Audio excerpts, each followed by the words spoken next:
Bueno, gracias Cristina y gracias a todos los asistentes y gracias a GBC España por invitarme y por dejar que comparta con vosotros algunas reflexiones y algunas provocaciones. Si tengo que explicar qué hace el Club de Roma, a qué nos dedicamos, lo que digo en una frase corta es: hacemos mejores preguntas sobre el futuro de la humanidad. Punto. Y porque creemos que hacer mejores preguntas contribuye a ampliar nuestra mirada, a iluminar puntos ciegos y a construir también mejores respuestas. Esto es lo que hacemos desde hace pronto hará 60 años. El Club de Roma fue creado en el año 1968. Y lo hacemos desde el principio con una mirada que es peculiar, porque intentamos ver el mundo, intentamos combinar la escala global y lo que pasa a nivel local, pensamos en el planeta entero, con la humanidad incluida, obviamente, y pensamos también en las distintas escalas temporales y especialmente reflexionamos sobre las interdependencias. Una visión sistémica, holística de las cosas. Y voy a provocaros con algunas reflexiones sobre esta relación entre retos globales y sociedad regenerativa, partiendo de la idea de que uno de los retos que tenemos es combinar distintas miradas a la vez. Mirar las cosas desde distintos ángulos, y uno de ellos consiste en elevar la mirada. Notaréis, el evento habla de sociedad resiliente y aquí voy a hablar de sociedad regenerativa, que es un concepto diferente y más ambicioso. Lo resiliente es adaptarse a los choques, a los cambios, muchas veces a cambios no previstos, no deseados, y cómo vamos haciendo camino. Lo regenerativo es una apuesta más ambiciosa y es una apuesta de civilización, porque lo que creemos es que de lo que hablamos, cuando hablamos de todos estos retos, cambio climático, pérdida de biodiversidad, etcétera, etcétera, la respuesta a eso tiene que ser un cambio de civilización. Para salir también de un falso dilema y para salir de la melancolía o la depresión, incluso, ¿no? Cuando uno oye sobre todo lo que pasa en el mundo, casi sea, tomemos el frente que sea, la evolución del cambio climático, de la biodiversidad, la evolución de la geopolítica, la evolución de ciertos aspectos de la tecnología, es relativamente fácil caer en el pesimismo o por lo menos en la sensación de impotencia, ¿no? Estos retos son tan enormes. ¿Cómo trabaja uno eso, ¿no? Hace poco, en una charla un poco como esta, que en un evento en el que participé en Suiza, una ponente intervino antes que yo, desde una perspectiva que me pareció fatalista, porque venía a decir, bueno, tenemos un dilema que se concreta en que hay dos opciones para el futuro: la de la desaparición de la humanidad o la de vivir en una economía de guerra al estilo de la del Reino Unido en los años de la Segunda Guerra Mundial. Y claro, ¿qué puede uno esperar de la reacción de la gente cuando el dilema o las opciones se plantean en esos términos? Pues entre otras cosas, reacciones muy negativas, no ya depresión, sino reacción en contra de lo que se está planteando, y no tuve más remedio que decir: si el dilema está entre desaparición y economía de guerra, es que el marco conceptual es inadecuado. Es que no estamos haciendo jugar nuestra imaginación, no estamos movilizando todas nuestras capacidades, estamos viendo las cosas desde un marco demasiado estrecho. Y por lo tanto hay que elevar la mirada, que es lo que empezó pasando. 1968 fue un año cargado de acontecimientos de todo tipo, no todos necesariamente positivos, Pero creo que no es una completa coincidencia que el mismo año que se creó el Club de Roma y pasó esto, que empezamos a poder tomar fotos de la Tierra, desde la Luna. Y esto ha cambiado para siempre nuestra mirada sobre nosotros mismos. Hemos visto el planeta hasta ese momento. Sí, teníamos la idea de que éramos un planeta en el espacio, pero esto es la confirmación y todos los astronautas que pasaron por este momento lo cuentan, ¿no?, como algo que cambió completamente sus vidas, experimentar esa visión del planeta entero desde fuera.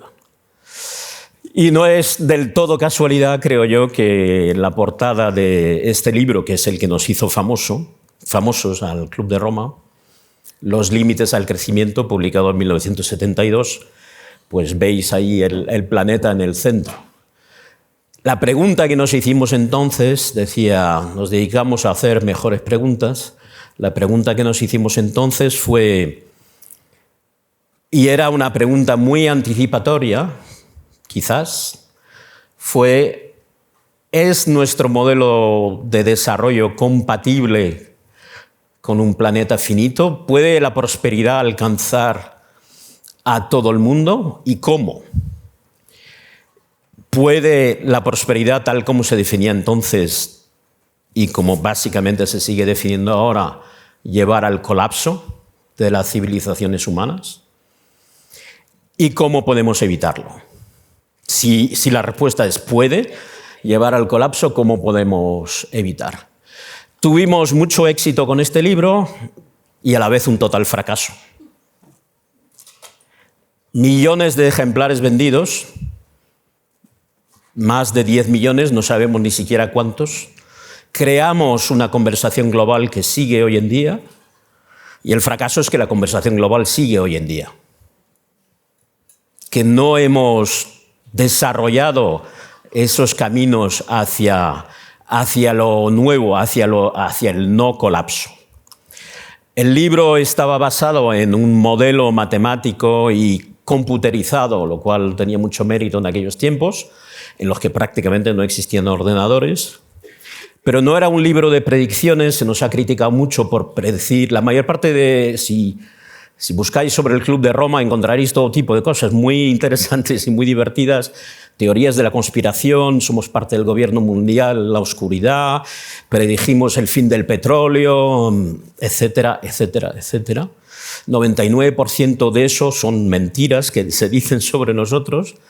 Ni hicimos predicciones, este libro no es un libro de predicciones, ni tenemos una visión apocalíptica del mundo, todo lo contrario, tenemos una visión humanista y optimista del mundo, siempre y cuando confiemos en lo esencial, que es en las capacidades de la humanidad.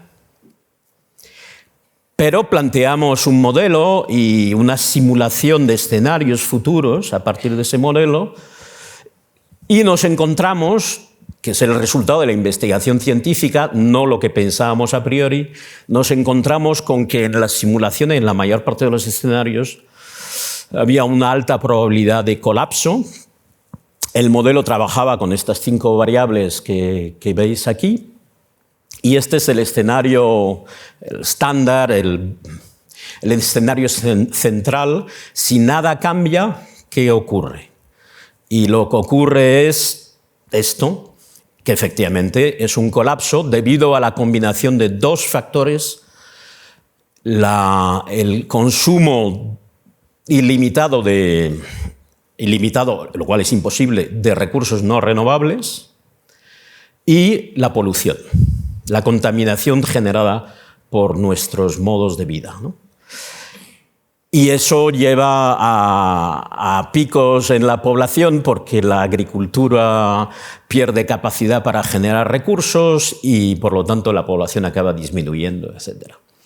Pero insisto, esto no es una predicción, ni somos profetas del apocalipsis. Este libro lo que intentaba era decir, pueden pasar, hay muchos futuros posibles y tenemos que trabajar por un futuro que no sea este. De hecho, estos son 4 escenarios de los que aparecen En el libro Business as Usual, que es el anterior que os he enseñado, Business as Usual 2, que es, bueno, supongamos que estimamos mal el nivel de recursos y hay el doble de recursos. CT es un escenario en el cual el factor tecnológico cambia, pero todo lo demás permanece igual. Y SW, Sustainable World, es el mensaje que es posible, mensaje que reiteramos ahora con mucha fuerza, es posible combinar bienestar para todos, bienestar equitativo para todos humanos y no humanos, en un planeta saludable. Pero ese escenario no se ha cumplido. Y lo que intentamos hacer ahora es entender por qué no hemos aprendido lo que ya sabemos. Es decir, no solo el conocimiento que produjo el Club de Roma, sino muchos otros. Sabemos mucho más ahora sobre cambio climático que lo que sabíamos, sabemos mucho más sobre destrucción de los ecosistemas, pérdida de biodiversidad, sabemos mucho más sobre fracturas sociales y las relaciones entre todas estas dimensiones. ¿Cómo aprender? ¿Cómo aprender sobre este reto? Esta gráfica es una síntesis que resume el reto global. Aunque, insisto, el reto que tenemos que abordar, pero ese somos capaces de abordarlo, es manejar distintas miradas y hacer trabajar nuestra imaginación. El reto, si queréis, planteado en términos técnicos, lo cual obviamente es una manera simplista, pero muy esclarecedora, es aquí tenemos dos variables. El índice de desarrollo humano, que es un concepto desarrollado por las Naciones Unidas que combina renta per cápita y niveles educativos y de salud en los distintos países. Los puntos que veis en el gráfico son países y en la coordenada vertical, número de planetas. Colegas nuestros del Club de Roma, Mathis Wackernagel y Bill Rees, desarrollaron hace ya años el concepto de huella ecológica y pusieron en marcha una organización llamada Global Footprint Network, en la que podéis acceder, y todos estos datos, hay una gran cantidad de datos puestos a disposición del que los quiera usar. Y ese concepto de huella ecológica, para que se capture la esencia, lo formulan en términos de cuántos planetas necesitamos para mantener nuestro estilo de vida. Y la realidad es que teníamos en 2017, pero no ha cambiado mucho, es esta. Hay un rectángulo verde que es lo que podemos llamar desarrollo sostenible, que es una combinación óptima de desarrollo humano alto, elevado, y todo el mundo entero, aspira a un desarrollo humano elevado, aspira a bienestar, obviamente. Y a la vez, cómo hacer eso compatible, o que eso tiene que ser compatible con el hecho de que solo tenemos un planeta, como empezamos a confirmar de manera más concreta desde 1968, mirándolo desde la Luna. Y ese rectángulo nos dice, o esta gráfica nos dice, y esto es una provocación para vosotros, pero una provocación en positivo, que desarrollo sostenible por ahora es un oxímoron. Una contradicción en términos. Y aquí hay mucho más que los niveles de CO2 o que el cambio climático. Como yo creo que se hablará después, hay muchas dimensiones en esto, y esto es una especie de síntesis para que nos quede clara la idea. Y la idea es que, como veis aquí, muchos países tienen huella ecológica baja, compatible con el hecho de que solo tenemos un planeta. Y son estos países mayoritariamente africanos, pero ellos aspiran a un mayor nivel de desarrollo humano. Su nivel de desarrollo humano es bajo. Y al revés, tenemos muchos países que tienen un nivel de desarrollo humano alto. Aquí estamos los europeos, pero nuestra huella ecológica está entre 3 y 4 veces, o 3 y 4 planetas.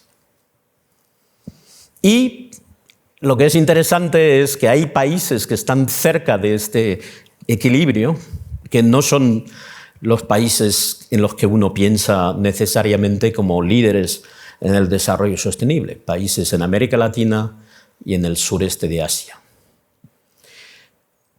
Y lo que es, digamos, revelador y preocupante a la vez es que a medida que los países se desarrollan en el sentido convencional de la palabra, pues evolucionan de estar por aquí a estar por aquí.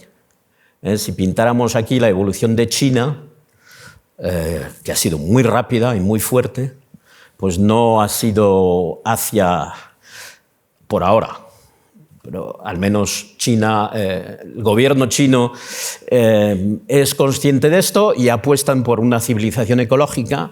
Vamos a ver cómo eso se desarrolla, porque el reto es, todos estos puntos de aquí tienen que meterse aquí y todos estos puntos de aquí tienen que meterse también aquí. Son dos retos muy diferentes, según el punto de partida que tengamos, con un objetivo final: bienestar para todos en un planeta saludable. Este reto no es... esta es la parte en la que uno se siente apabullado, ¿no? Dice, bueno, esto es mucho más de lo que yo puedo digerir y de lo que cómo puedo yo actuar en esto. Y el reto es apabullante porque además involucra todas las dimensiones a la vez, y en particular la dimensión social. Si uno de los mensajes que quiero que con los que os quedéis es: si hay un factor principal de nuestra insostenibilidad, es la equidad. Hay abundante evidencia científica desarrollada a lo largo de los años de que en una sociedad más equitativa podemos garantizar una vida próspera y saludable para todo el mundo, una vida decente para todo el mundo, en un nivel de huella ecológica del orden de la mitad del actual, que es lo que necesitamos, porque globalmente estamos en un nivel de huella ecológica de casi 2 planetas. O sea que técnicamente es posible, pero depende de muchos factores, pero depende críticamente del factor de la equidad. Y estamos lejos de ella. Aquí tenéis una representación muy simple de dónde está la población. Bueno, esto es un poco antiguo, 2014, pero de nuevo la gráfica saldría parecida. ¿Dónde están los nacimientos? Asia y África, básicamente. ¿Y dónde están los activos financieros? El contraste es brutal y esto es un toro que no vamos a poder no lidiar. Es un toro que nos viene. Este desequilibrio es algo que no podemos no considerar. Entonces, hechas estas reflexiones, una primera, no hay una definición única de qué es regeneración, ¿eh? Es verdad, como decía Cristina, que estamos empezando cada vez más a usar el término, pero no hay una definición única. Y lo que propongo aquí es una reflexión, primero, de que la regeneración empieza por afrontar con confianza, pero con lucidez, con humildad y valentía, el hecho de que este reto no lo podemos ignorar, no podemos hacer como si no existiera. El elefante es demasiado grande en la habitación, ¿no? Afrontar la insostenibilidad de nuestros procesos económicos movilizando nuestra imaginación, nuestra manera, nuestra capacidad para pensar de otra manera. 7 años después de los límites al crecimiento, el Club de Roma publicó un informe que desgraciadamente pasó muy desapercibido, titulado en castellano el precioso, en inglés No Limits to Learning, en castellano Aprender horizontes sin límites, que es una llamada a nuestra capacidad humana para aprender y para desarrollar nuevas respuestas individuales y colectivas. Y desde mi punto de vista, contribuir a esos 2 ejes, es muy simplificado, pero a esos 2 ejes de transformación, uno que es disminuir radicalmente la huella ecológica, parte de lo que estáis haciendo y promoviendo desde GBCE va completamente en esa dirección. Disminuir la huella ecológica sin pérdida de bienestar, que es lo que, de manera muy resumida, Occidente tiene que hacer, y a la vez, en otros sitios, pero a veces será en el mismo país, incrementar bienestar sin incrementar la huella ecológica. Eso es el corazón de la regeneración, que no solo es regeneración en el sentido de reparación de daños, sino es en el sentido de regeneración social, regeneración de nuestras relaciones, regeneración de nuestra humanidad. En 2022 se cumplían 50 años de los límites al crecimiento y publicamos estos dos libros que tienen propósitos distintos pero complementarios. Y corresponden a dos programas que tenemos en marcha. Earth for All, como su nombre indica, es una afirmación de que es posible ese equilibrio entre bienestar humano y límites planetarios. Y el libro aborda la pregunta de, bueno, pero ¿con qué tipo de políticas públicas y con qué conjunto de políticas públicas podríamos hacer eso realidad? Y no pretende ser la Biblia de estas son las respuestas y ya está. Los miembros del Club de Roma somos tan listos que ya hemos averiguado todo. Es más una invitación y una provocación al debate con 5 grandes áreas: empoderamiento de mujeres y niñas en todo el mundo, transición energética, agricultura regenerativa, combate contra la pobreza y combate contra la desigualdad. 5 grandes áreas con sus políticas en cada una de ellas, y este es un libro que va destinado al público en general, pero especialmente, por supuesto, a las personas que están en el ámbito de la definición de políticas públicas. Limits and Beyond es la otra cara. Tenemos una estrategia con 2 patas, que es: estas son las políticas públicas, y esto es lo que se puede hacer a nivel de las instituciones, de los gobiernos nacionales, de la Unión Europea, del mundo, de los organismos multilaterales. La otra pata tiene que ver con cómo aprender lo que ya sabemos. ¿Qué mecanismos tienen que darse para que cambiemos nuestras mentalidades, para que cambiemos nuestras miradas, para que salgamos del marco estrecho del consumismo extractivo y destructivo, para concebir un futuro de bienestar dentro de los límites planetarios, pero trabajando al nivel de la evolución de la cultura, de los significados y también del rol de las ciencias y las tecnologías. Entonces, digamos, de una cierta manera, Earth for All es una respuesta 50 años después a los retos que planteaba los límites del crecimiento y a la definición, que es mucho más tardía, en 2009, del concepto de límites planetarios, ¿no? Y Limits and Beyond, empezamos ese mismo año este programa, que se llama El Quinto Elemento. Se llama así deliberadamente porque esto es una apuesta por una revolución de mentalidades, una revolución cultural, en la cual utilicemos todas nuestras capacidades, incluidos los conocimientos y las sabidurías de culturas ancestrales, de las cuales muchas de ellas siguen existiendo hoy, culturas originarias, las llaman en América Latina, culturas indígenas, porque, entre otras cosas, esas culturas han sido las más resilientes de la historia de la humanidad, porque están mucho más integradas que nosotros en su entorno, en su ecosistema. Y ahí hemos despreciado durante la modernidad esos conocimientos, esas sabidurías, y ahora estamos redescubriendo que todos esos conocimientos, en el fondo, tenían fundamentos científicos. La ciencia moderna en muchos aspectos está redescubriendo que estas culturas ancestrales estaban haciendo cosas que tenían sentido desde el punto de vista del equilibrio con el ecosistema. Entonces es una movilización de capacidades hacia una revolución humana. Revolución humana es la expresión que utilizó Aurelio Peccei en sus últimos años de vida, Aurelio Peccei fue el fundador del Club de Roma, un gran empresario italiano y también un gran humanista, que decía, para aprender lo que necesitamos aprender, necesitamos aquí un cambio de mentalidades.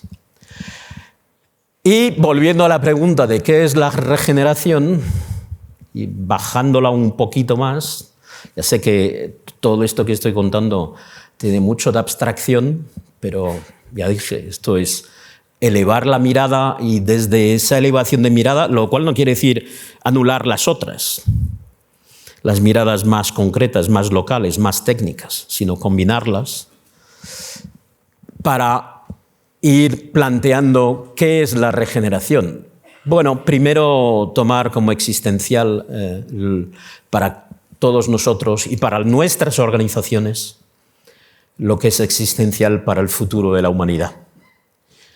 Contribuir, definir el objetivo, y yo sé que las regulaciones, las lógicas de operación de los distintos sectores hoy en día no contribuyen a lo que voy a decir, porque cada sector, las empresas, la academia, las finanzas, el gobierno, la sociedad civil, si queréis, funcionan, las relaciones internacionales funcionan con lógicas propias, demasiado estrechas para abordar este reto global. Cada una de esas lógicas, si uno está en el gobierno, hace determinadas cosas en función de esa lógica, si uno está en un negocio, hace, etcétera. Cada una de esas lógicas tienen sentido dentro de cada uno de esos sectores. El problema es que todas esas lógicas combinadas, eso no tiene ningún sentido porque estamos cometiendo suicidio. El suicidio de la humanidad. Entonces hay que trascender esas lógicas particulares y eso significará, con el tiempo, organizarnos socialmente de otra manera. No estoy llamando a regulaciones desde el gobierno sobre las empresas. Esto es más profundo que eso. Y algo hablaré del rol de las empresas, es el rol de las empresas, vamos inevitablemente hacia una nueva naturaleza de las empresas y de todas las demás instituciones para servir a la humanidad y al planeta, ¿no? Contribuyendo al bienestar con equidad en un planeta saludable. Reconocer que lo que hacemos tiene consecuencias y que algunas de esas consecuencias son dañinas para otros y ocuparnos de ello. Y quizás como provocación, bueno, no como provocación, como un hecho incontrovertible, tenemos que replantear la innovación, el rol de las ciencias, de la innovación, de las tecnologías, que ya sé que esto va muy deprisa y justamente hay que ir más lento. Es decir, estaréis hartos de oír que la inteligencia artificial va a hacer A, B, C, D, E, F hasta Z y más allá, con mensajes que son una mezcla muy diversa de desesperanza, de miedo, de esperanza, de la IA va a resolverlo todo o va a ser el fin de la humanidad, y todo entre medias, ¿no? De nuevo, hay que elevar la mirada y lo que hay que empezar a preguntarse es, ¿pero las ciencias y la innovación y la tecnología que tenemos trabajan para el desarrollo sostenible? ¿Nos hemos asegurado de que así sea? Pues volveré un momento sobre eso después. En el ámbito empresarial ha habido una evolución de qué es lo que la sociedad espera de las empresas, ¿no? Y, digamos, eficacia en una escala masiva es el principio de la sociedad industrial, sigue estando ahí, ese principio. Pero es, oye, que ocurran cosas, que se produzcan productos o servicios de manera masiva y de manera eficaz, es decir, se consiguen hacer los productos y funcionan, etc. En la evolución empresarial surge rápidamente la variable de la eficiencia, de que no basta con producir masivamente, sino hay que intentar optimizar los costes, ser eficientes, etc. Y más recientemente la idea del desacoplamiento, por ejemplo, del cero emisiones, ¿no?